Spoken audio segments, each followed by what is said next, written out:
Okay, we're here for Stella Meyers. She's our aunt. She was born on December 4th, 1898. She was born to Fred and Mary Neveau. She was the fifth child out of the first five. No, first five. She Was the second one to live. I'm getting this all screwed up. You're making her nervous. Okay, her mom had 16 pregnancies, and out of the 16, 11 survived. And in those days, that was very common. It was nothing out of the ordinary. Stella grew up on the Neveau farm, was called then, which is now the Ray Garvalia farm. It's out on the end of town, and that was their homestead. She went to school, but never finished school. They had to walk. From there, sometimes they took the horse and buggy. She had constant migraine headaches. So she would lay alongside the road a lot of times before she got home because she was too sick. And then when her mom kept having baby after baby after baby, she never went back to school. She stayed home and helped her mom. She attended a Miller County school. In her days, I don't know where it was. She was very frugal about food. You don't waste a thing. She would wipe out the inside of an egg so make sure you got all the whites out of it. She'd scrape the butter off of the plastic it came wrapped in. She turned the ketchup bottle, mustard bottle, everything upside down to make sure you got every drop. She could make a meal out of nothing. They always had sap from the trees.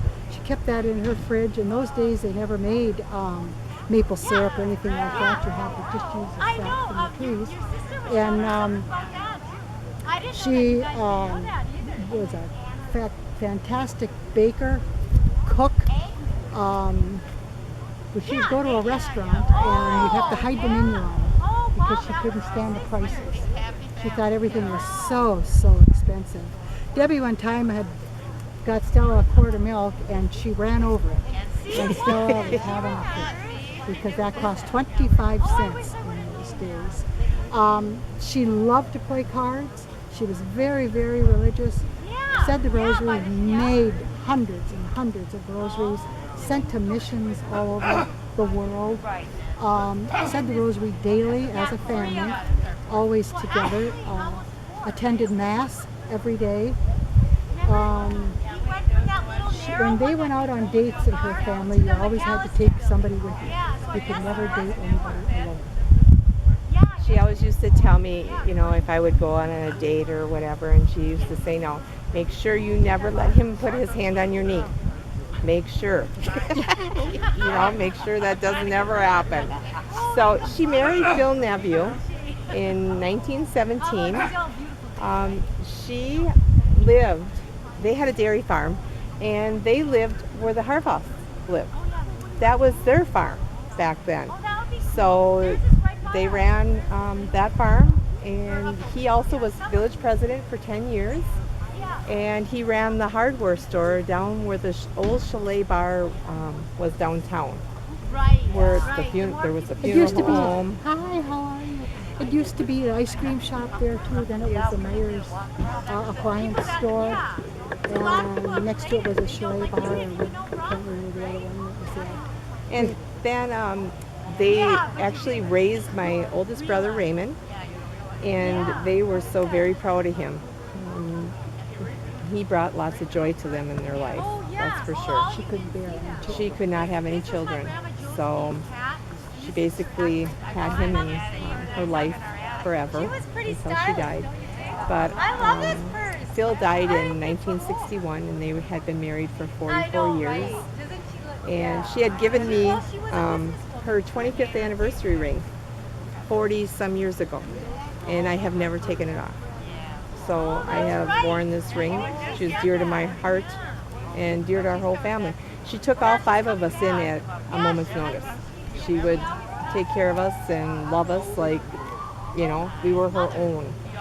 So she was a devoted wife, sister, aunt, and friend. She always kept her house clean and neat, and she was the most gentle, kind soul you could find. She worked for the priest. she loved a cold beer now and then and a shot of whiskey. She would be happy when it was really hot out. She'd give her that cold beer and she would be very happy to have that. And I remember microwave ovens scared the heck out of her. I don't know if it was the waves or what it was, but that, she was afraid of them.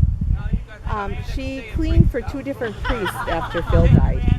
She cleaned for one in Aurora and she cleaned for one in Marinette. And I remember thinking, oh my gosh, those houses are so huge. And she had to clean and she cooked for those 2 priests.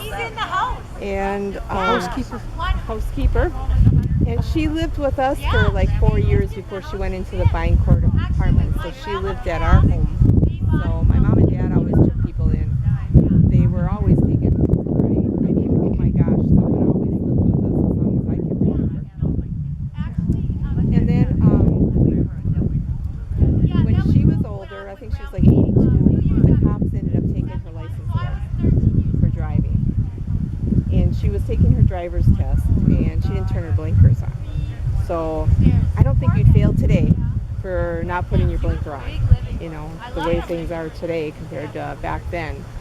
And she was so angry about it because she said the things she said everybody in town knew she only went to the store, she only went to church, and she went back home again. So why would everybody in town knew what she did, So when she, I don't remember how old she was when she went to Maryhill. How old do you think she was? How long? She had to be late 80s. Okay, so she was there maybe 5, 6 years. She was down at the Red Brick Inn. Yeah, because that was the Maryhill. Then they built the new one, and she was just there a couple of years before she And Rosemary was telling the story about her because the liquor store was right by the Red Brick Inn. The Red Brick Inn. And there was a liquor store there, and she snuck out of Maryhill, and she went and got a. She didn't sneak out of there. She was going to get a beer. So she went to get a beer for her and her friend at Maryhill, and they took it away from her. They wouldn't let her have it. Today they have happy hour at Maryhill. Today you can have a drink if you want there. Yes, you so.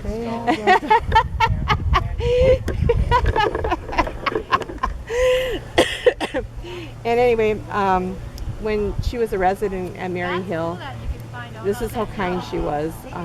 One of the residents were afraid, and she let that resident sleep with her because she didn't want them to be afraid. She was a fabulous, she was amazing lady. Yep, she was wonderful, and I guess she was a gentle, warm-hearted soul. And she was a role model to all of us. And she died in 1994, and she was 96 years old.